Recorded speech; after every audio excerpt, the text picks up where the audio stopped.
The champagne bubbles felt like pins and needles on my tongue.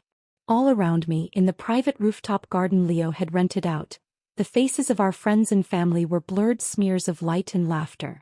The string quartet sawed away at something sweet and cloying. It was perfect. It was a fairy tale. And I was its numb, smiling princess.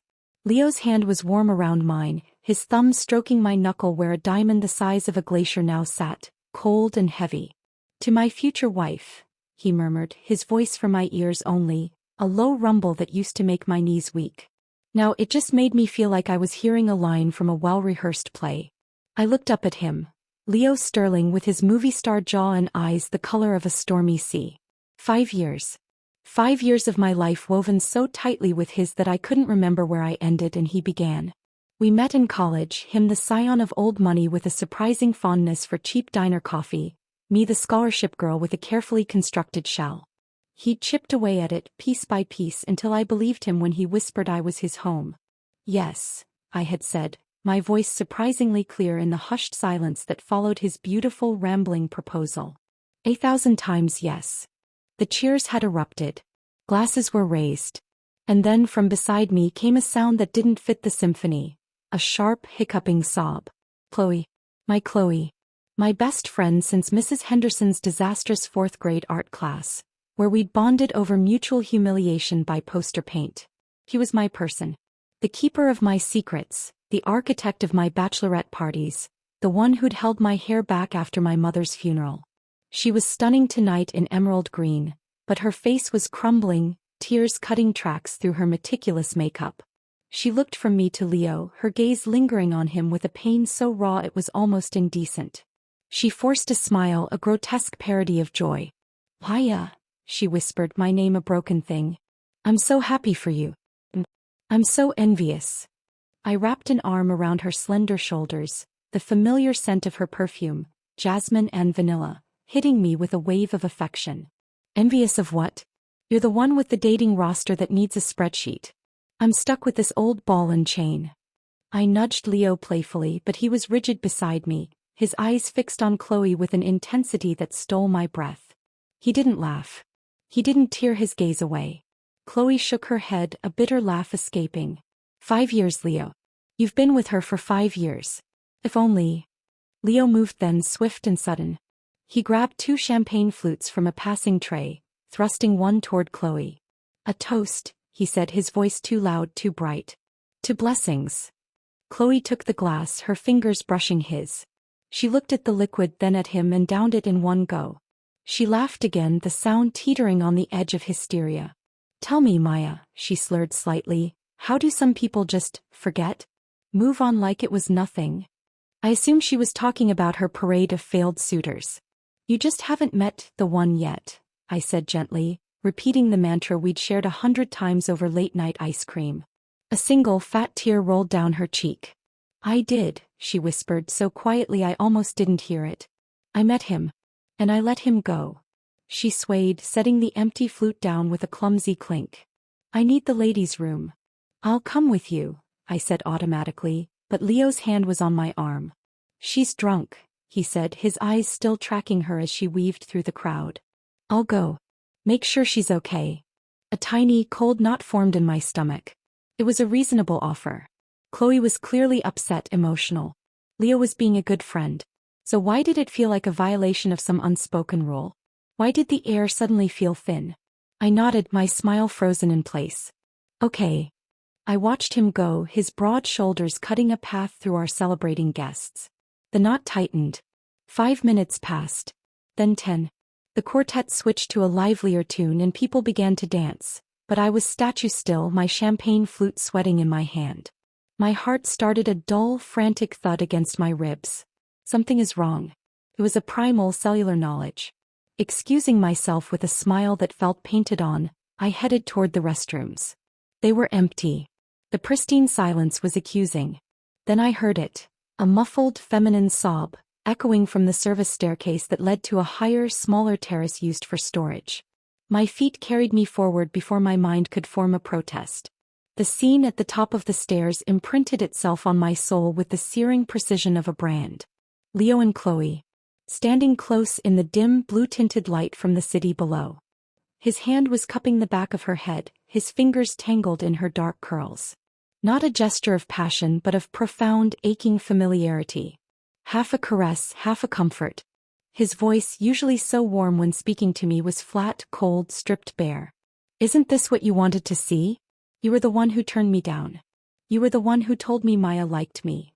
The world tilted. The champagne, the laughter, the diamond, all of it was sucked into a vacuum of silent, roaring static. I couldn't move. My legs were pillars of cement.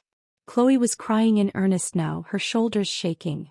Leo's expression was unreadable, but his body leaned toward hers, a magnetic pull. "Just like you wished," he continued, the words falling like stones into the space between them. "I got together with her. We're about to get married. Do you regret it now?" The pause that followed was the longest of my life. I saw Chloe's tear-streaked face lift. Her beautiful, devastated eyes found his. "Leo, you asshole," she choked out. "You proposed today on purpose, didn't you? To punish me. You know today is the anniversary, the day I said no." Leo said nothing. He just watched her, a silent, waiting judge. And then she moved. Rising on her toes, she closed the gap between them and pressed her lips to his. It wasn't a passionate kiss. It was a surrender. A confession. When she pulled back, her voice was a shattered whisper. "But I regret it." Time stopped. I saw the play of emotions across Leo's face in horrifying slow motion. Initial shock. Then a helpless confusion. And finally, dawning, undeniable delight. It was the look of a man who has won a long, bitter war. A look of vicious, vindicated triumph. That look shattered the frozen stillness in me. The pain was instantaneous, a white-hot spear through my chest, so intense it was almost abstract. Then it morphed, melting into something pure and incandescent. Rage. I didn't run. I didn't scream. I stepped out of the shadows, my heels clicking on the concrete with a terrible finality. Two pairs of eyes snapped to me. Chloe's filled with instant, gut-wrenching horror. Leo's. The triumph vanished, replaced by a panic that was somehow more insulting. What was he afraid of? He'd gotten what he wanted. I walked straight up to him, my entire being focused on the single act. I drew my hand back and slapped him across the face with every ounce of strength my 5'5" frame could muster. The crack echoed in the quiet night air. His head whipped to the side. Silence. He stared at the ground, a red handprint blooming on his perfect cheek. I turned my gaze to Chloe. My best friend. My sister. My betrayer. I raised my hand again. "Haya, no," she cried, instinctively flinching back. But my descending hand never connected with her skin. Leo moved, a blur of motion. He caught my wrist in a vice-like grip, stepping squarely in front of Chloe, shielding her with his body. He looked down at me, his stormy eyes now pleading, rimmed with red. "If you have to hit someone," he said, his voice hoarse and wretched, "hit me. Just don't hit her." In that moment, under the cold city stars, the last 5 years of my life didn't just end. They were revealed as a beautiful, gilded cage. And I had just watched the two people I loved most in the world lock the door from the outside. The shock of his words was a physical blow, a second slap that stole the air from my lungs. "Hit me. Just don't hit her." In that single sentence, the entire architecture of my world, the past 5 years, the promises, the future we'd painted, collapsed into dust. I wrenched my wrist from his grip, the skin burning. I stared at my own hand, at the monstrous diamond that now felt like a piece of costume jewelry from a tragic farce. With a guttural sound that was more animal than human, I yanked it off and hurled it at him with all my strength. It struck his chest with a soft thud and fell, a worthless piece of ice on the dirty concrete. Then I was on him, fists pounding against the hard wall of his chest. "Why?" The word was a ragged scream, torn from a place so deep I didn't know I possessed it. "Why did you do this to me? What am I to you? What have I been to you?" Tears I didn't consciously permit streamed down my face, hot and furious. The dam had broken, and with it came the flood of poisoned memories. It wasn't just tonight. It was every night, every moment, seen through this new, hideous lens. I remembered our beginning with a clarity that was like swallowing glass. It was our high school graduation party. Leo Sterling, the untouchable star of our year, was there, a little loose from cheap beer. I, Maya Vance, had nursed a quiet, desperate crush on him for 2 years. That night, bolstered by the finality of it all, I'd approached him, my heart a frantic bird in my throat. He'd looked me over, a slow, appraising glance. "You and Chloe are tight, right?" "Yes," I'd squeaked, my courage faltering. "Maya," he'd said, leaning in. His breath smelled of hops. "Do you like me?" I'd been mortified, my secret laid bare. I'd stammered, my face flaming. He'd cut me off. "Then let's be together." Before I could process the surreal whirlwind of it, he'd stood up. "So, you walking me home or what?" A fairy tale. That's what I'd called it for years. The prince choosing the shy, ordinary girl. Now I saw the truth. The prince had just been rejected by the princess he actually wanted. And I, the princess's best friend, was the consolation prize. A convenient tool for his bruised ego. A constant, living reminder to her of what she'd given up. Chloe was crying, pulling at my arms. "Maya, stop. I'm sorry. I'm so sorry." I shook her off, whirling on her. Her face, usually a source of comfort, was a mask of guilty anguish. "You're sorry," I hissed. "You turned him down. You pushed him toward me. And for 5 years you watched. You ate at our table. You slept in our guest room. You helped me pick out this dress." I gestured wildly at the silk, now feeling like a shroud. "You're not married yet," she pleaded, her voice a desperate whisper. "I don't want to lose him again. Can't you? Can you just let him go?" The audacity was so breathtaking it momentarily silenced me. I stared at her, this stranger I'd known my whole life. Then, with a cold precision that surprised even me, I acted. While Leo was still recovering from my assault, I swung my open hand and slapped Chloe hard across the face. The sound was different, sharper, crisper. She cried out, stumbling back, a hand flying to her reddening cheek. "I love him too, okay?" she wailed, the victim in her own deluded drama. Is it a crime to love someone? The hysteria that had been bubbling in me coalesced into a deadly calm. "No," I said, my voice low and steady. "Loving someone isn't a crime.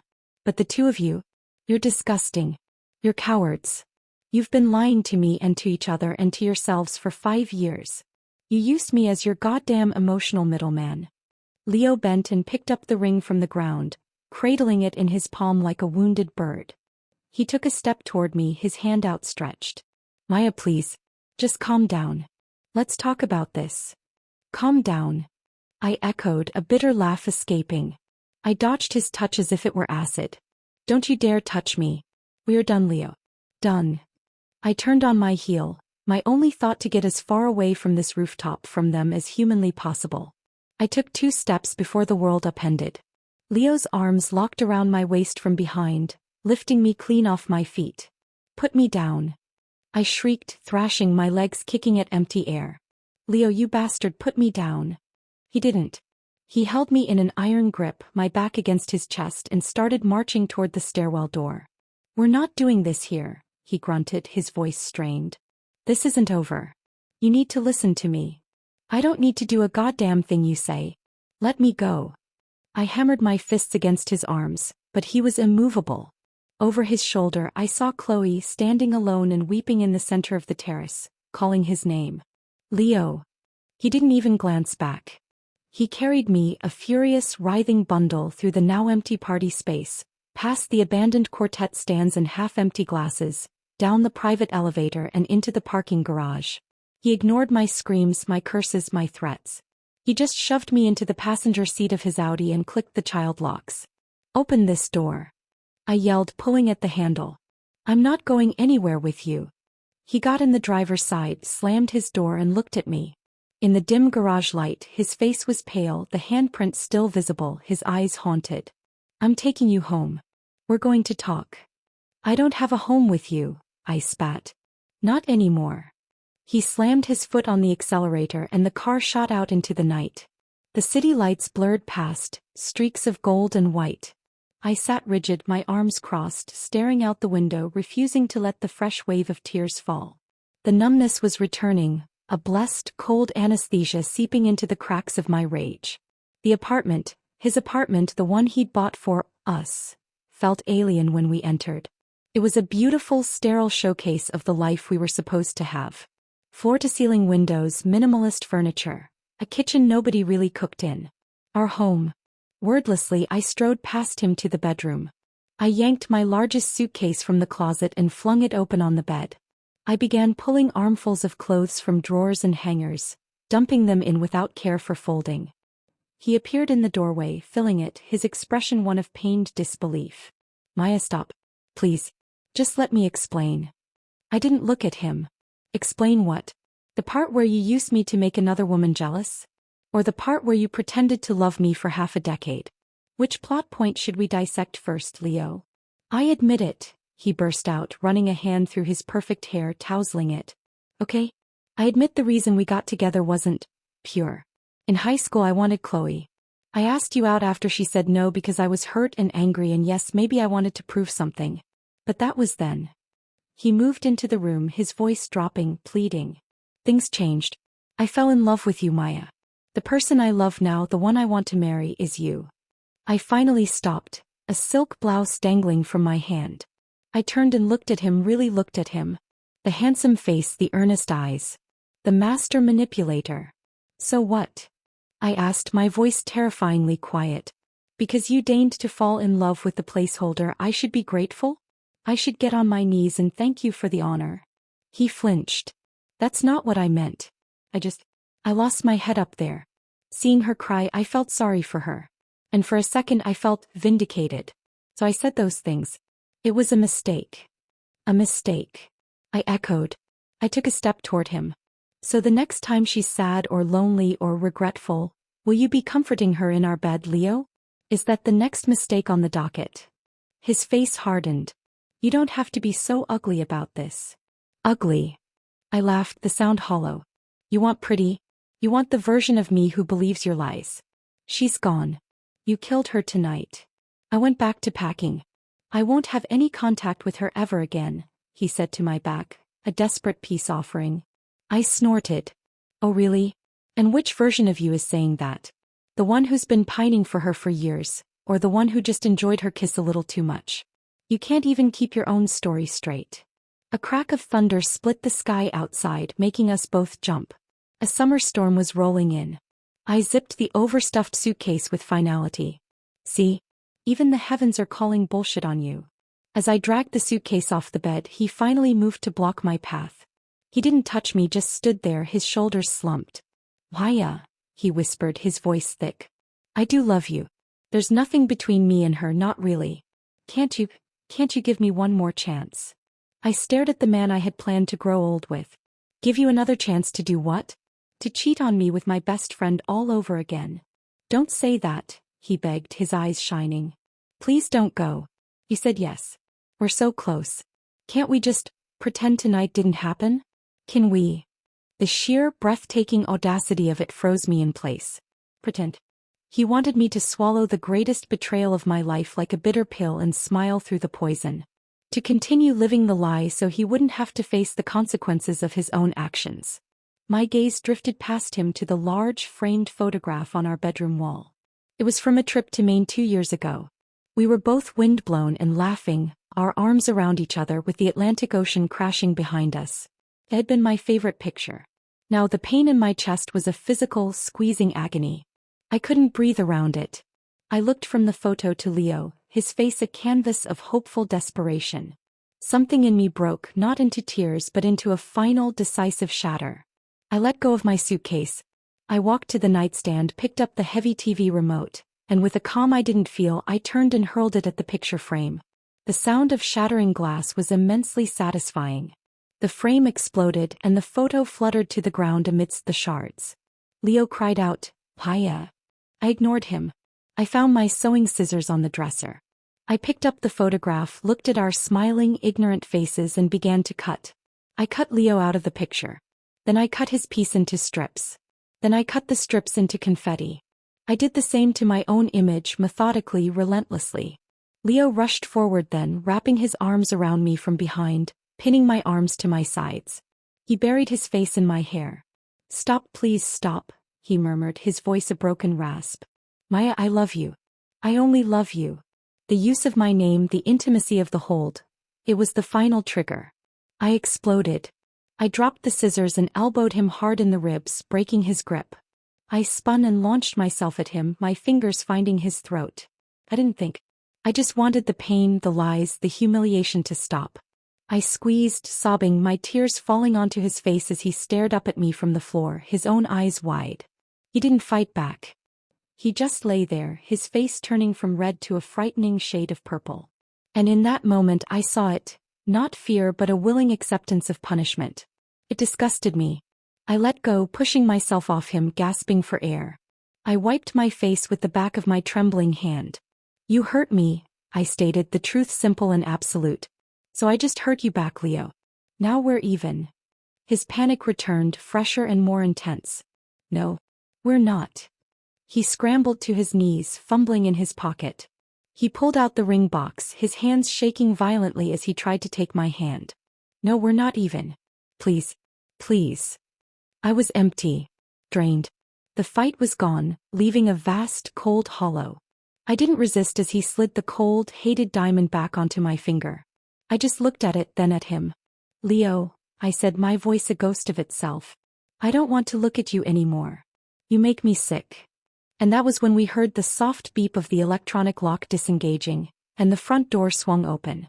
Chloe stood in the doorway of the apartment I no longer considered mine, a specter of our shared ruin. The thin champagne-colored dress she'd worn to celebrate my engagement was now soaked through by the summer downpour, plastered to her skin, revealing the silhouette I knew as well as my own. Her hair was a dark, dripping net against her pale face. She looked from Leo still on his knees before me to the wreckage of the photo frame, to the confetti of our past littering the hardwood floor. Her entrance was so absurd, so perfectly timed for maximum dramatic effect, that a hysterical laugh clawed at my throat. I'd forgotten. Of course I'd forgotten. In a moment of ultimate trust over a year ago, I'd programmed her fingerprint into our door lock. For emergencies, I'd said. So you always have a place here. The joke was so cosmic, so cruel it had to be a parody. Maya, she breathed, her voice trembling from cold or guilt or performance I couldn't tell. Don't blame him. This is my fault. I'm the one who's shameless. I extracted my hand from Leo's grasp, the diamond heavy and foreign on my finger. I looked at her, this drowned rat of a homewrecker, and felt nothing but a profound, weary contempt. For a man, Chloe, I said, my voice flat and dead in the tense air, you're really willing to debase yourself this far? Her gaze skittered away from mine, landing on Leo's prone form. She hesitated, a war playing out on her pretty, rain-streaked face. When she spoke, it was to the floor. I don't want to miss him again. I've been in this with you both for 5 years too. The audacity was no longer shocking, just pathetic. Great, I said, a cold smirk twisting my lips. Wonderful. So in the end, sisterhood bows down to a mediocre crush. All these years I watched you cycle through men like seasonal wardrobes. I thought you were just searching. I never dreamed you were sitting across from me at every dinner, on every vacation, silently tallying your regrets. Her head snapped up, defiance flashing in her red-rimmed eyes. It wasn't like that. Wasn't it? I took a step toward her and she flinched. If it wasn't for the two of you and your little game, I would have gotten over a high school rejection. I would have moved on. I would have met someone who wanted me, not a prop in his pathetic revenge fantasy. Even if you two had eventually stumbled into each other's arms, I'd have been happy for you. Now. I shook my head, the coldness inside me spreading. Now I just want you both to live with the stain of what you've done. I clenched my fists, my nails biting into my palms, using the sharp pain to ground myself to keep my voice from shaking. So I wish you a lifetime together. May you always remember this night. May you always carry the weight of this betrayal. May you never know a moment's peace without wondering if the other is lying. A tear, a genuine one I think, escaped the corner of Leo's eye and traced a path through the faint redness on his cheek. He reached for me again, a wordless plea. And something in me, the last frayed thread of the love I'd had for him, snapped. I pulled my hand back and slapped him again. Not with the wild fury of the rooftop, but with a cold, focused precision. The sharp prongs of the engagement ring caught his skin. He hissed in pain, his head jerking back. A thin, vicious red line appeared, welling with tiny beads of blood, running from the corner of his eye down to his jaw. Chloe screamed. A short, sharp sound of genuine distress. She launched herself forward, dropping to her knees beside him, her soaked dress pooling on the floor. Leo. Oh my God, you're bleeding. She fumbled for the tissues on the nightstand, pressing them clumsily to his face, her hands fluttering like frightened birds. I didn't watch. I used their distraction. I grabbed the handle of my overstuffed suitcase, the wheels scraping harshly against the floor, and walked out of the bedroom. Paya. Leo's voice, thick and pained, followed me. Besides this place, where do you even have to go? His words, meant to be a pragmatic anchor, a reminder of my dependency, were the cruelest cut of all. Because he knew. He knew exactly where to plunge the knife. My steps faltered for just a second before I continued down the hall. Of course he knew.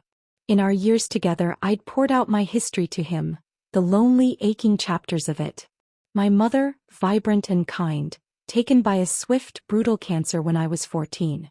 My father, a quiet, steady man shattered by grief, trying to be both parents and failing in silent, heartbreaking ways. The awkward years after, where our house felt like a museum dedicated to a ghost. Then in my first year of college, his tentative, guilty confession that he'd met someone. Nancy. Kind, soft-spoken, a librarian. He'd brought her home, his eyes begging for my approval. And I, wanting my father to be happy again, wanting to be the good, understanding daughter, had smiled and said she seemed lovely. Nancy moved in. The house became clean, warm, smelling of lavender and baked goods. My father smiled more. And I, the child of the ghost, began to feel like a guest in my own home, a relic from a past life that was slowly being renovated around me. I visited for holidays, for obligatory weekends, but the space that had once been my sanctuary now felt like it belonged to someone else. Leo had been my escape. My sanctuary. When he learned all this, he'd rented this apartment in our junior year. A place that's just yours, he'd said. Later he bought it. He'd presented me with the deed, a grand romantic gesture. You have me now, he'd whispered, holding me. I'll give you a home. From now on, even if we fight, I'll be the one to leave. You stay. I'd wept that day, believing I'd finally found my anchor. Now I saw it for what it was. Not a gift, but a gilded cage where he controlled the lock. And he'd just reminded me I had nowhere else to fly. I didn't look back. I dragged the suitcase to the front door, the weight of it nothing compared to the weight in my chest. As I pulled it over the threshold, I heard Chloe's tearful voice behind me. Leo, you're bleeding so much, let me help. The door clicked shut, cutting off the rest. The sound was final. They didn't follow me. The elevator ride down was a silent, fluorescent purgatory. The lobby was empty. I stepped out into the warm, rain-washed night. The storm had passed, leaving the city steaming and smelling of wet asphalt and ozone. It was past midnight. I hailed a cab, gave my father's address, and spent the ride staring out the window, the diamond on my finger catching the streetlights, winking maliciously. I didn't cry. I felt scraped hollow, a vessel emptied of everything but a low, humming dread. I stood in front of my childhood home, the familiar red brick duplex, and uncertainty paralyzed me. The lights were off. My key was on my keychain, but using it felt like an intrusion. Did I still have the right to let myself in? Was I still welcome, or was I just the daughter who visited, who had chosen another man to build her home with? Exhaustion won. I sank down on the top step, wrapped my arms around my knees and buried my face in them. The suitcase sat beside me like a silent, bulky accomplice. The tears finally came then, silent and searing, soaking into the fabric of my dress. I cried for my mother who wasn't here to hold me. I cried for the father I'd emotionally withdrawn from. I cried for the friend I'd lost and the love that had never been real. I cried until I was empty again, just a shell on a doorstep. Maybe there is a sixth sense in parents. Maybe he heard the cab pull away. I don't know how long I sat there, but eventually the porch light flicked on and the door opened. My father stood there in his worn plaid pajamas, his hair mussed from sleep. He didn't look surprised. He just looked down at me, his kind, lined face etched with concern in the yellow light. Maya, he said softly. What's wrong? Nancy appeared behind him, tying the belt of a robe over her nightgown. She took in the scene, me crumpled and tear-stained, the giant suitcase, and her eyes filled with a knowing pity that didn't feel condescending, just sad. Had a fight? My dad asked, his voice gentle. I shook my head, then nodded, the motion jerky. We broke up, I whispered, the words raw. For good. He didn't ask for details. He didn't sigh or give me a lecture about relationships being hard. He simply looked at the suitcase, then back at my face and said, Are you hungry? Want me to make you something?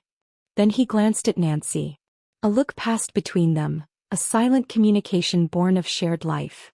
She gave a small, understanding nod. You must be starving, she said, her voice warm. I'll make you a poached egg and some broth. She disappeared into the house, toward the kitchen. My father sat down on the step beside me, the concrete still damp from the rain. He was a man of few words, my dad. He'd never been the type for grand speeches or easy comfort. He just sat there, a solid, quiet presence, and after a moment he put his arm around my shoulders and pulled me against his side. I stiffened for a second and used to the physical affection. Then I melted into him, the familiar scent of his laundry detergent and Old Spice breaking something loose inside me. Maya, he said, using the name only my parents used, the name my mother had chosen. You still have your dad. You still have a home. That did it. The dam broke completely. Haltingly, choking on the words, I told him everything. The perfect proposal. Following them. The conversation on the terrace. The kiss. Leo's triumphant look. The slap. The plea to hit him instead of her. The 5-year lie. I expected him to minimize it.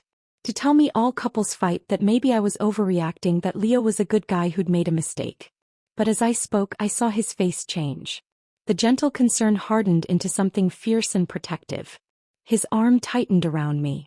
When I finished, his eyes were shining, not with tears for himself but with a raw, paternal fury. It's my fault, he said, his voice rough. I should have helped you see clearer. But listen to me, Maya. I am on your side. Boys. You just come home. Right then Nancy returned carrying a steaming bowl. The rich, savory smell of chicken broth cut through the night air. She handed it to me with a small, tentative smile. Here, sweetheart. Something hot. Don't stay angry on an empty stomach. She paused, then added, her gaze steady on mine. Our Maya is wonderful. She deserves someone much, much better to love her. Our Maya. The 2 words, so simply said, unlocked a chamber in my heart I'd kept sealed. I took the bowl, the warmth seeping into my cold fingers. I took the spoon and began to eat, the simple, familiar taste a balm. The steam rose, warm and moist against my face, making my eyes ache with a different kind of tears. My family still loved me. It was a fragile, tentative knowledge, but it was a foundation. It was solid ground in the earthquake that had swallowed my life. That night, in my old room, unchanged since high school, a time capsule of a simpler, more painful adolescence, I didn't sleep. I drifted in and out of fractured, feverish dreams. Sometimes it was Leo's face from the good times. The memory was so vivid I could feel the phantom weight of his arm around me. I remembered bringing him here for the first time. He'd been so nervous, buying excessive gifts, insisting on helping in the kitchen, clumsily washing dishes while making earnest conversation with my dad. After a few beers he'd thumped his chest, his face serious. You can trust me with her, sir. I'll treat her right for the rest of my life. In the dreams, the memory was sweet, then it would curdle, his face morphing into the one on the terrace looking at Chloe. Then the dream would shift to Chloe. We were in her childhood bedroom, the one with the boy band posters. We were 16, lying on our stomachs on her floral bedspread, sharing earbuds, writing notes in a shared journal. We'd made a friendship lock at the state fair, throwing the key into a fountain. Best friends forever, we'd etched. The dream Chloe would turn to me, her young face dissolving into the tear-streaked woman on the rooftop. I regret it, she whispered, but now she was saying it to me.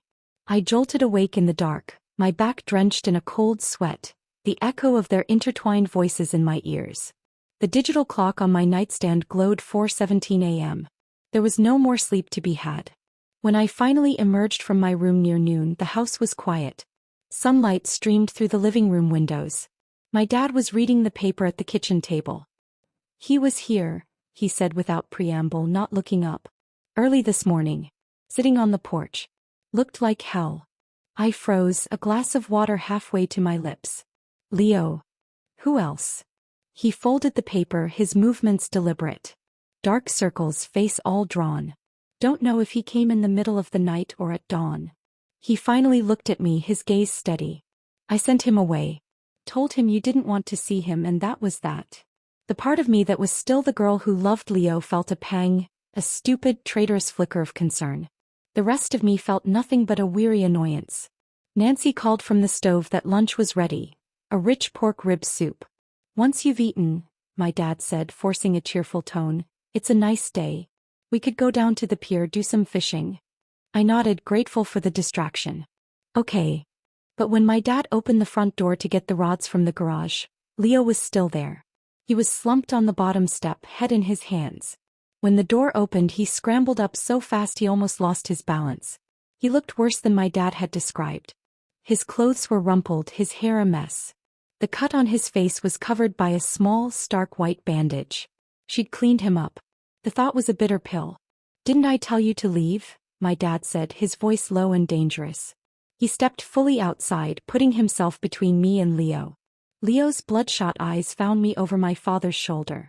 I held his gaze, letting him see the absolute icy indifference there. I came to apologize, he croaked. His voice was ravaged, as if he'd been screaming or crying all night. We don't need your apology, my dad said, crossing his arms.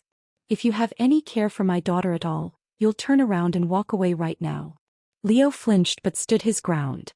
He reached into his jacket pocket and pulled out the familiar blue velvet box. My stomach turned. He looked at my dad, playing the part of the remorseful fiancé. Sir, I proposed to Maya last night. He said yes. There were dozens of witnesses.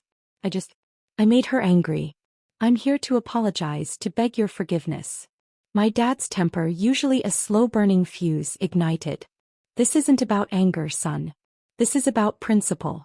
My girl might have a gentle heart, but she's got a backbone. A man who hedges his bets between two women doesn't get to step through my door. Agony flashed across Leo's face. Looked real. He pulled out his phone with trembling fingers, pulling up screen after screen. Sir, I swear. In 5 years, Chloe has just been a friend.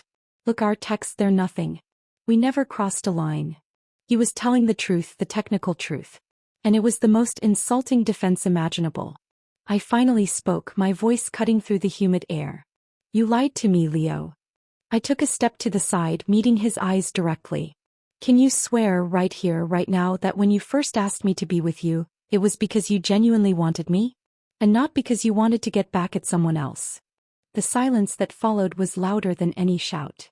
The neighborhood sounds, a lawnmower, a distant dog bark, faded away. Leo's mouth opened, then closed. His eyes dropped to the ground. The truth hung in the air between us, ugly and incontrovertible. After a long, painful moment, he whispered, but nothing ever happened between us. Yes, I thought, the coldness inside me crystallizing. Nothing ever happened. So why can't I just forget it? What he couldn't understand, what he would never understand, was that the crime wasn't in the act, but in the intention. Every memory I had was now retroactively poisoned. The three of us at the movies, at concerts, on trips. I had no idea where his heart was in those moments. Those golden memories had all melted down and reformed into shards of glass, each one reflecting a different betrayal. I tugged on my dad's sleeve. Let's go, Dad.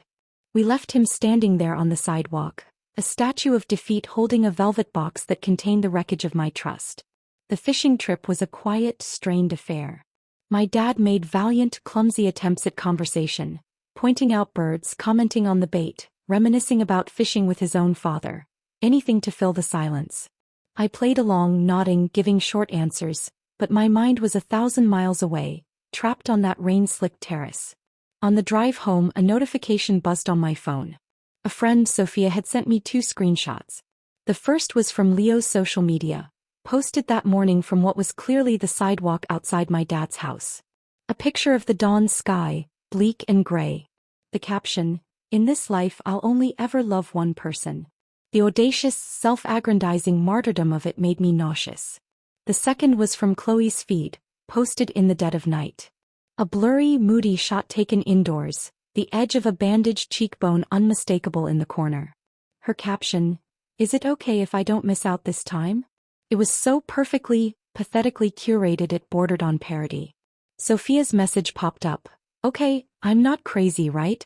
There's some seriously weird energy with you three. What the hell happened last night? I thought you just got engaged." My thumbs flew over the screen, the words feeling cathartic in their bluntness. "We broke up. My ex-fiancé and my ex-best friend have been in love with each other for years. Last night was their grand reveal." The typing bubbles appeared instantly, then a string of stunned emojis. "What? So, that's not just messy, that's toxic waste level disgusting. He literally just proposed. Are you okay? I will be, I typed back, and for the first time I almost believed it. Good, she replied. You have to ditch the dead weight to make room for the good stuff. Your blessings are waiting, I swear. He was right. Clinging to the wreckage would only drown me with it. I opened my own social media app. My feed was still a shrine to last night's lie. Dozens of posts from friends celebrating our engagement. Photo grids of Leo and me, videos of the proposal moment, captions gushing about #relationship goals, and true love. It was a public monument to my humiliation. I didn't delete them. I didn't hide. I took a deep breath and posted a single stark update. Officially single. Thank you for all the love last night. Some stories don't have the ending you expect. I tagged no one. I set it to public. Then, like ripping off a bandage, I went through every congratulatory post from friends and replied to the comments one by one. On a video, thank you. Unfortunately, it turns out he was in love with my best friend the whole time. So, not quite the fairy tale. On a photo, appreciate it. We're no longer together. Some betrayals you can't come back from.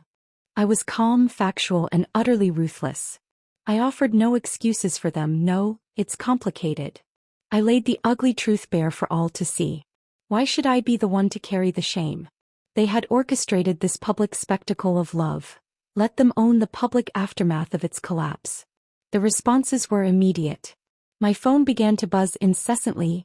Private messages, comment notifications, shocked replies. I muted it and put it face down on the car seat. My dad glanced over. Everything okay? Just cleaning house, I said, my voice steady. When we got home, the digital fallout was in full swing. Our mutual friends were horrified, angry, and fiercely protective of me. The consensus was unanimous. What Leo and Chloe had done was unforgivably cruel and cowardly. Offers of support poured in, along with requests for the full tea, which I politely declined. The story was ugly enough in its broad strokes. The intimate, gut-wrenching details were mine to keep. That evening, as I was helping Nancy clear the dinner dishes, a new message notification glowed on my locked screen. It was from Chloe.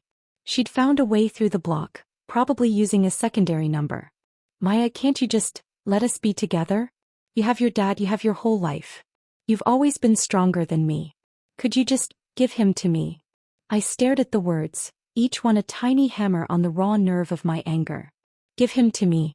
As if he were a sweater I'd borrowed and she wanted back.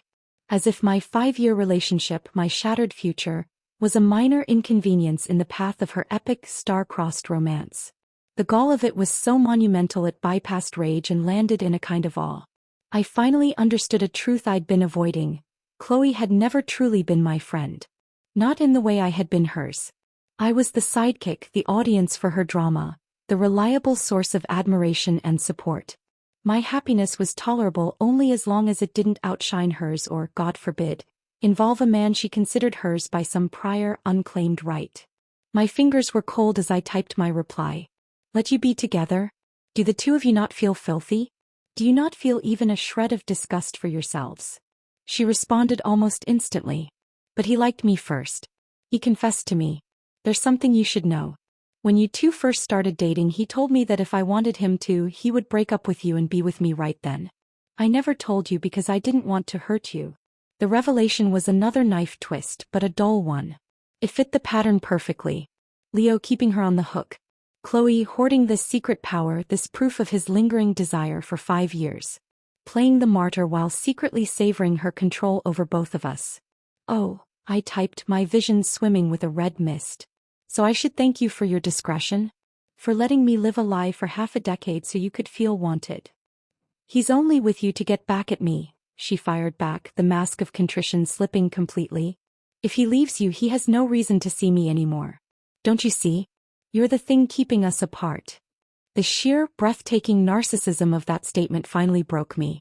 Not into tears but into a clear, cold fury. You are both pathetic, I wrote, my thumbs hitting the screen with force. And you are both dead to me. Every extra second I have to think about you makes me sick. I will not let you be together. I hope you both live under the weight of what you did. I hope you are dragged by everyone who knows you. I hope you never step into the light again without feeling the stain of this. Then I blocked the new number. For a man. She'd thrown away an 8-year friendship, her integrity, and any claim to basic human decency, all for a man who had used me as a pawn to manipulate her. The irony was so thick it was suffocating. The story, as these things do, began to leak beyond our immediate circle. It was too salacious, too perfectly dramatic not to share. A few of my more outraged friends, seething on my behalf, took the anonymous route. They posted the entire sordid tale on a popular Q&A forum, stripping out our names but leaving the damning details. The public proposal, the best friends' tears, the terrace confrontation, the 5-year deception. It went viral within our city's social networks. By the next day the post had thousands of likes and comments. The verdict in the court of public opinion was unanimous and brutal. The anonymous fiancé was declared the worst kind of emotional manipulator. The best friend was crowned a duplicitous snake. The commenters dissected their likely pathologies with savage glee. I didn't seek it out, but friends sent me screenshots, their messages laced with a satisfying sense of vicarious justice. A week after the proposal I was leaving my office, trying to lose myself in the mind-numbing routine of data analysis, when he found me.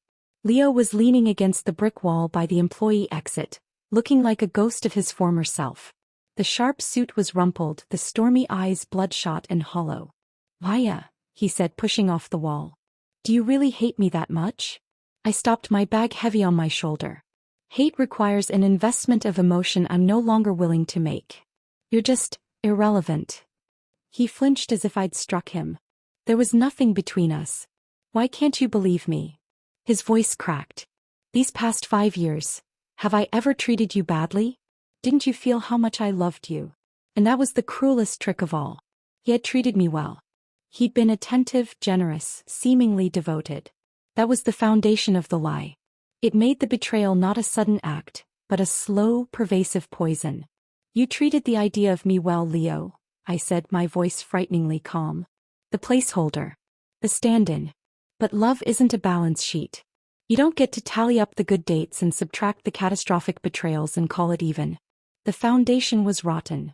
Everything built on it is condemned." He shook his head, desperation making him clumsy. "When I lied, I didn't think. You didn't think I'd find out?" I finished for him, cutting him off.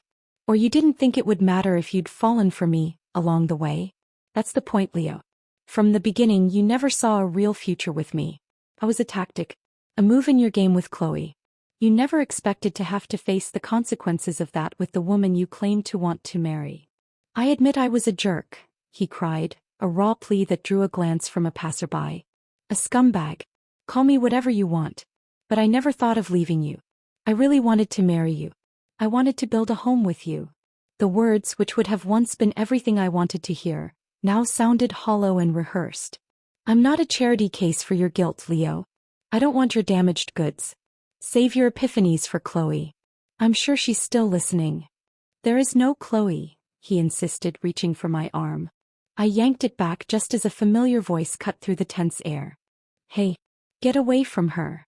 My dad was striding toward us, a grocery bag in one hand, his face a thundercloud. He must have come to pick me up for dinner, a new, quiet ritual we'd fallen into. He positioned himself squarely between Leo and me. "I told you to leave her alone," my dad growled, his usually gentle eyes hard. "Sir, I just need to talk to her." "She doesn't need to talk to you. She said all she's going to say. Now you can walk away or I can call the police and have you removed for harassment. Your choice." Leo looked from my dad's furious face to my impassive one. The fight drained out of him, leaving only a profound exhaustion.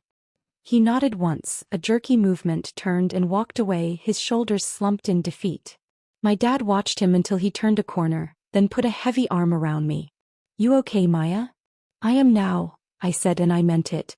But Leo's retreat was temporary. He began a new, more subtle campaign. He stopped ambushing me, but he was always there. He'd be sitting in his car across the street from my office when I left. He'd follow me several car lengths back on my drive home. He never approached, never called out.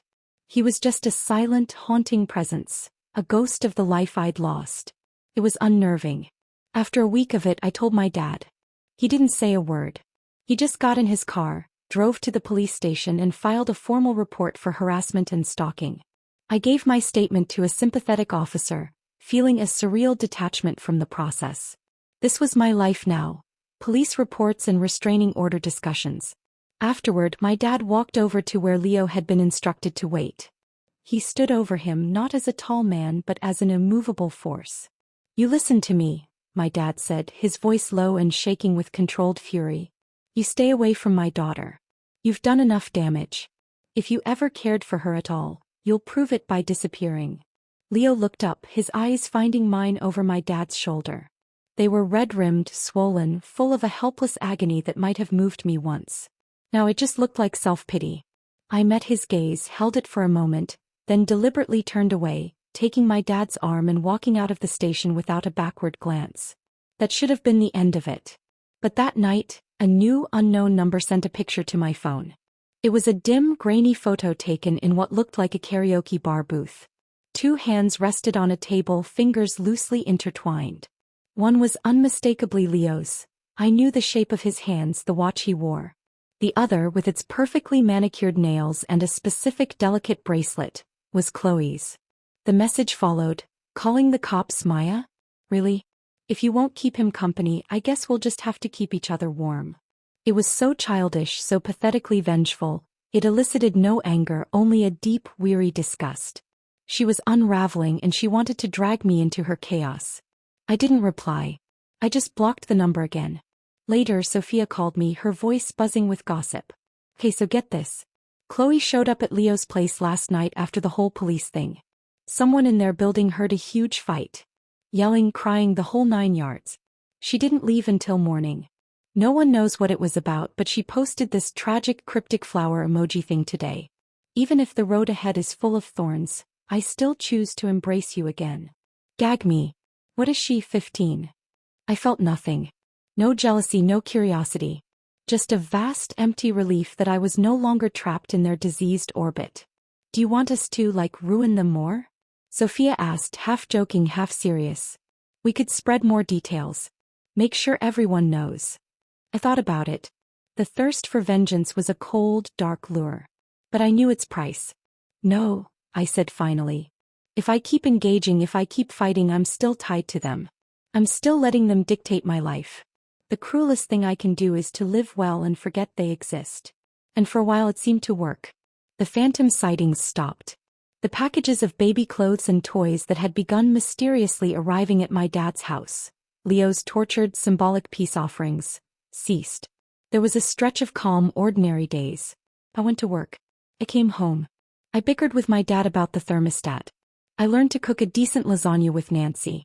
The sharp, jagged edges of the pain began slowly to soften into a dull, manageable ache. I was healing. I was moving on. I had survived the crash. But the deepest wounds have a way of festering in the silence, and the architects of mine were not yet done with their blueprints for my pain. The calm that settled over the next few months was deceptive, like the quiet surface of a pond hiding murky depths. I returned to the rhythm of my old new life with a focus that bordered on obsession. I signed up for a defensive driving course, the kind with skid pads and obstacle avoidance. I needed to feel in control of something, anything, even if it was just a 2-ton vehicle. On weekends, I'd pile my dad and Nancy into my now confidently handled sedan and drive to state parks, to little coastal towns, to anywhere that wasn't stained with memories of Leo and Chloe.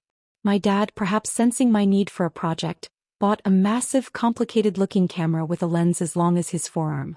He'd pretend to photograph birds and landscapes, but whenever he showed me his best shots, they were always of me. Me squinting against the sun, me laughing at a bad roadside attraction, me concentrating over a camp stove.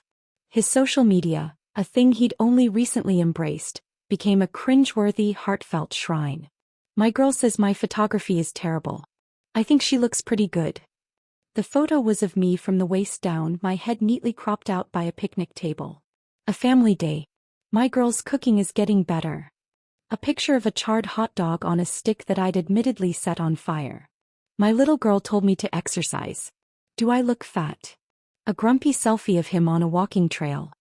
They were awful and they made my heart ache with a fierce, uncomplicated love. Nancy would lean over and whisper, He's been happier every day since you came home, you know. One evening, as we washed dishes side by side, the quiet companionship comfortable, I asked him the question that had been gnawing at me. Dad, back then when I moved in with Leo, you never really liked him, did you? He paused, a soapy plate in his hand. He didn't look at me. It wasn't my place to like or dislike. More than having you right beside me, I cared about you being happy. I thought he made you happy. He finally met my eyes, his own soft with regret. I should have looked closer. I dropped the towel and hugged him, my wet hands leaving damp prints on his back. You were right. I was happy. For a while. But this is happier. This is real. He held me tight. Home will always be your harbor, Maya. Always. It was during this fragile peace that the past began to knock, softly at first, then with a more insistent rhythm. A mutual friend, Aisha, met me for coffee, her expression a mix of sympathy and gossip. So you're probably not asking, she began, stirring her latte, but I thought you should know. Chloe got fired. Apparently she was a mess at work. Late, distracted, making mistakes. Her boss finally had enough. I took a sip of my tea, the information landing with a distant plink, like a stone dropped in a deep well. I'm not surprised. And Leo, well, he's still at the family company, so he's fine job-wise. But people say he's just a shell. Goes through the motions. No spark. He studied my face. They're not together, you know. Not really. It all blew up after that night at his place. She's been chasing him, but he's closed off. I shrugged. Their drama is their own now. I don't care. Aisha nodded slowly. Good. But, will you ever forgive him? The question was earnest. I thought of Leo's hands trembling as he tried to put the ring back on my finger. I thought of the raw wound in his voice when he said he loved me. But then I saw the delight on his face when Chloe kissed him. The two images were irreconcilable. My heart isn't big enough for that kind of forgiveness, I said honestly. And it doesn't need to be. Forgiving them wouldn't free me. It would just be another demand on my spirit. Some things are just broken. Aisha reached across the table and squeezed my hand. Then they stay broken. You keep building something whole. I left the cafe feeling lighter. I had made my choice, forward without them. Then the packages started again. It began innocuously enough. A high-end baby blanket, addressed to me at my dad's house. Then a pair of tiny, impossibly soft booties. Rattle. My dad and I exchanged wary looks. You got something you need to tell us? He joked awkwardly, eyeing the tiny clothes. Unless it's an immaculate conception, no, I said, but a cold dread was pooling in my stomach. The deliveries escalated. A full baby monitoring set. A designer diaper bag. A large flat box that contained a meticulously assembled complex Lego castle. The kind meant for older children, a future fantasy. The final box was the largest. We hauled it into the living room. My dad got a box cutter and we sliced through the tape. Nestled inside packing peanuts was a beautiful old-fashioned wooden rocking horse. And atop it, a plain white envelope. My name was written on the front in Leo's distinctive, slashing script. My hands were steady as I opened it. 4 pages, front and back, filled with his handwriting. It wasn't neat. It was frantic, sprawling, ink blotted in places as if by tears. Maya, I was wrong. I'm sorry. I'm sorry. I'm sorry. These words are so small. They're nothing against what I did. I don't expect them to fix anything. I just need you to know that I know. I know I broke the most beautiful thing I'll ever have. I haven't been doing well. Not well at all. Every time I close my eyes, I see you. You in my arms that night on the couch after we watched that terrible documentary about oceans. You were half asleep and you said, Leo, let's have 2 kids. A boy and a girl. And I said, okay, but you have to let me do the night feeds. I don't want you to be too tired. And you laughed and said, pain is just part of the experience. I want to feel all of it. The good, the hard, all of it. I want to go through every stage to prove I was really here, that I left a mark. You said if we could grow old together, we'd have so many stories to tell when we were old and gray, that even if we ran out of things to say, we could just pull one out and remember what it felt like to be young and in love. How did I lose that? How did I throw that away? Without you, there's no one to go through those moments with me. What's the point of any of it? I lied to you. That is my sin and I will carry it forever. But please don't shut me out completely. Those 5 years were real for me too. Weren't you happy sometimes? In those moments, wasn't it real? I promise you I will give you a home. I will make good on all of it. You always said you loved children, so I'm buying everything for our baby. Our future. Let's forget the past. Let's start over. Please. Just say okay, Leo. I read it once. Then again. The words didn't move me, they horrified me. This wasn't an apology. It was a manifesto. A blueprint for a future he still believed he had a right to, built on the grave of the one he'd murdered. He was writing checks on a closed account, furnishing a nursery for a ghost. My dad was watching me, his face etched with worry. You don't have to read that, Maya. I know, I said quietly. I folded the pages, then with deliberate calm tore them in half. Then quarters. Then eighths. I let the confetti of his regret fall into the box with the rocking horse. Dad, I said, looking up at him. You know me. I've been stubborn since I was a kid. When I decide something, it's decided. I don't go back. Once I'm done, I'm done. A slow, proud smile spread across his face. He nodded. I know. I just needed to hear you say it. We donated the unopened baby items to a women's shelter. The Lego castle and the rocking horse went to a local children's hospital. We didn't attach Leo's name. Let the gifts do some actual good in the world, severed from the poison sentiment that spawned them. Life resumed its new normal. I heard snippets about them through the grapevine, but they felt like news from a foreign country. Chloe's rushed marriage to some guy her parents set her up with. Leo's continued descent into a workaholic haze. It was background noise. Then just before the Lunar New Year, a message popped up on my phone from an unknown number. It was Chloe. She'd enlisted mutual friends to beg me to meet her just once. I refused repeatedly until the sheer tenacity of it wore me down. Maybe part of me wanted to see the ruin up close. To confirm that the monster was really dead.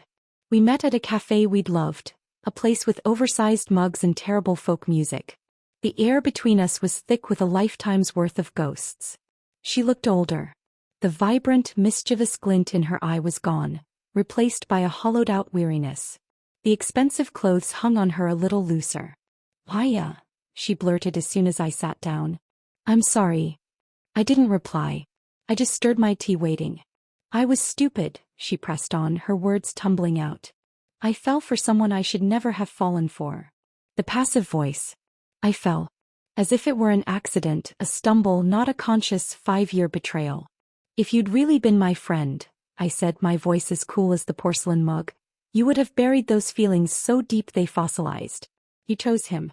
You just didn't expect choosing him would mean losing everything else. Her eyes, those familiar hazel eyes I'd confided in 1,000 times, welled up. So I'm the villain then? You get to walk away free and clear, and Leo and I are just left here in the mess. I almost felt sorry for her. Almost. Weren't you always so sure? I asked, a bitter edge to my voice. You told me if you wanted him you could have him. So, did you get what you wanted? She looked down at her hands, twisting a napkin. I was out of my mind. It's all my fault. She looked up, her gaze pleading. Are you really never going to forgive me? Yes, I said. The word was simple, final, and absolute. I saw then that she hadn't come for my forgiveness, not really. She'd come for absolution, for me to tell her it was okay, that our friendship could be a casualty of her great love story. To ease her own guilt. I offered her nothing. As I gathered my purse to leave, she spoke again, her voice small. My family set me up with someone. It's fine. I'm getting married next month. She took a shaky breath. Would you go see Leo? Just once. He's not doing well. He hasn't been for a long time. The request was so profoundly selfish, so perfectly Chloe, that it broke the last lingering thread of sadness. She was marrying someone else, but she still wanted Leo to be okay, and she wanted me to be the one to make it so. To tidy up the emotional wreckage she'd helped create. I stood up. No, I said. I don't keep in touch with exes. It's bad for my health. Tears spilled over her cheeks. I know you don't believe me, but Maya, I really do hope you'll be happy. I don't need your hopes, I said, turning away. I just need you to stay out of my life. I thought that was the end of it. I was wrong. On a chilly afternoon a week later, as I was helping my dad untangle Christmas lights, we'd kept them up, a defiant celebration of our own little universe, I saw him. Leo was leaning against his car parked down the street, watching our house. He didn't approach. He just stood there, a stark, lonely figure in the gray winter light. He was thinner. He looked like a man who had forgotten how to sleep. My dad followed my gaze and his face darkened. He's been out there on and off for an hour.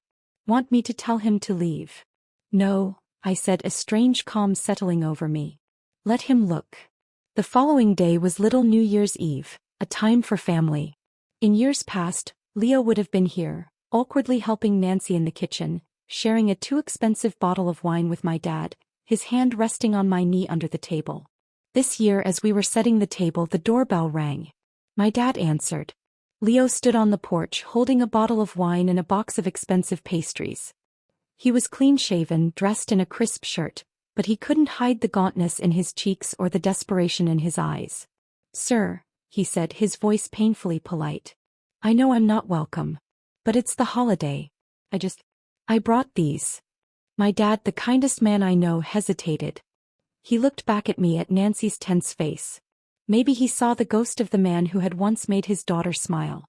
Maybe he just wanted to end the haunting once and for all.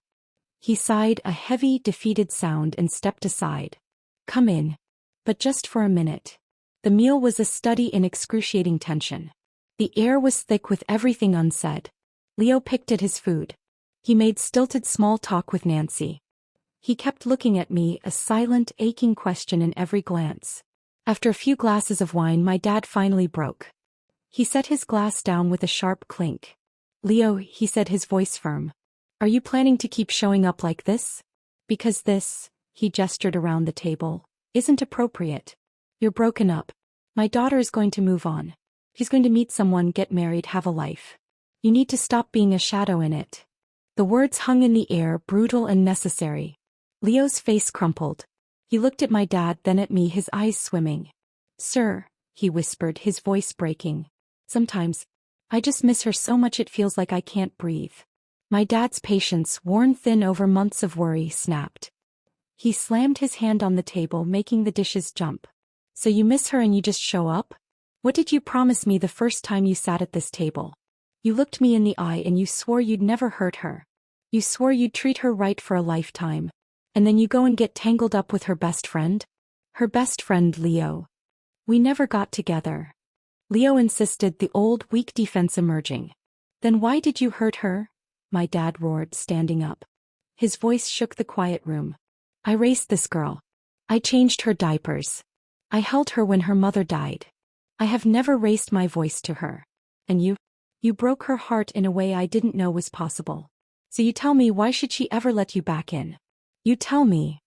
With that, he picked up his wine glass and hurled it into the fireplace. It shattered with a violent, final sound. After today you don't come back, my dad said, each word a stone. You don't come here and you don't go near her. This is the last time I ever want to see your face. Leo stood up, his chair scraping back. He was crying openly now, tears streaking down his face. He looked at me, a final, hopeless plea. I kept my eyes on the shattered glass in the fireplace, my face a blank mask. I had nothing left to give him. Not anger, not pity, not even acknowledgement. Nancy got up and opened the front door, the cold night air rushing in. Leo wiped his eyes with the back of his hand, his shoulders slumping in ultimate defeat. Sir, please don't be angry. I'll go. Happy New Year. He walked out. The door closed behind him with a soft, definitive click. My dad walked over to me and pulled me into a crushing hug. His heart was hammering against my ear. My precious girl, he murmured into my hair. In the new year we leave all of it behind. For good. I nodded against his chest, my own eyes dry. It was over. Truly over. But as I learned, some ghosts don't need an invitation to linger. They simply haunt the spaces they've already hollowed out. The new year arrived not with a bang but with a deep, settling quiet. Leo's expulsion from our doorstep felt like the slamming of a heavy vault door. The silence that followed wasn't empty. It was fertile. It was space. I took up pottery. My first attempts were lopsided, collapsed vessels that Nancy proudly displayed on the windowsill. Abstract art, she'd declare. My dad bought me noise-canceling headphones and I'd lose hours in the garage-turned studio, my hands covered in slick, cool clay, my mind focused only on the centrifugal force of the wheel. There was a profound metaphor in it, taking formless earth and imposing shape, patience, fire. Creating something new from primal mud. I started running. Not from anything but toward a version of myself that felt stronger, clearer. I'd pound along the river path at dawn, the cold air burning my lungs, the rhythm of my feet on the pavement a mantra. Not yours. Not yours. One afternoon as I was scrolling through job listings, my data analyst position felt suddenly stifling, a relic of the life I'd built with Leo. A link from Aisha appeared. Okay, don't shoot the messenger, but you have to see this. It was a social media profile. Not Leo's. Chloe's. She'd gotten married in a rushed, lavish ceremony 3 months prior. The photos were all there. The white dress, the stiff smile, the generic-looking groom. And then just 2 weeks ago a new post. A single, stark photo of 2 hands on a table. One bare, one with a simple wedding band. The caption, "Sometimes the bravest thing is to admit a mistake. Onward, alone." She was already divorced. I felt a pang, but it wasn't for her. It was for the tragedy of it all, the wreckage she'd sown and was now reaping. She'd traded an 8-year friendship for a man she didn't really have, then traded her dignity for a hasty marriage to a stranger and now had neither. Her road of thorns had led to a dead end. Aisha called later. "So you saw." I saw. "She's a mess. Apparently she asked a friend to tell you she's sorry." Again. "Noted," I said, my voice flat. "And Leo?" Aisha hesitated. "He told James, you remember James from the finance department, that he's going to wait for you forever. That he's not giving up." I sighed, a long, weary exhalation. "He's not waiting for me. He's waiting for the version of himself that hadn't ruined everything yet. That guy's gone." "Well," Aisha said, her tone turning brisk, "his social media is a monument to that guy. It's depressing. Like watching a slow-motion car crash of self-pity." Curiosity, morbid and detached, got the better of me. I hadn't looked at his profiles since the night of the proposal. I typed his name into the search bar. The first post was from the night of the engagement, time-stamped 3:17 a.m. It was a photo of the city skyline from the rooftop, but the focus was blurred, streaked with light like tears. The caption, "My biggest wish in this life was to walk forward with you." The comments below, once filled with congratulations, were now a graveyard with a few brave friends asking, "Dude, what happened?" and receiving no reply. There was a photo from the morning he'd camped outside my dad's house. A close-up of a wilted flower in a cracked pavement seam. "I'm the stupidest person in the world." Another, a shadowy picture of an empty doorway in our old apartment. "The silence is the loudest sound." It was a performance. A carefully curated museum of regret. Each post was a brick in the wall of his own martyrdom. I imagined him composing them, choosing the right filter, the perfect anguished caption. It felt manipulative even now. He wasn't expressing grief, he was building a case. A public record of his suffering to prove the depth of his love, to maybe one day present to me as evidence. "See? I hurt you. Doesn't that count for something?" Counted for nothing. My anger had long since burned away, leaving a fine ash of pity. Not the warm kind, but the cold, distant kind you might feel for a character in a sad play. I closed the app and deleted the search history. He was a ghost in a machine and I was done being haunted. A few weeks later, I landed an interview for a dream job.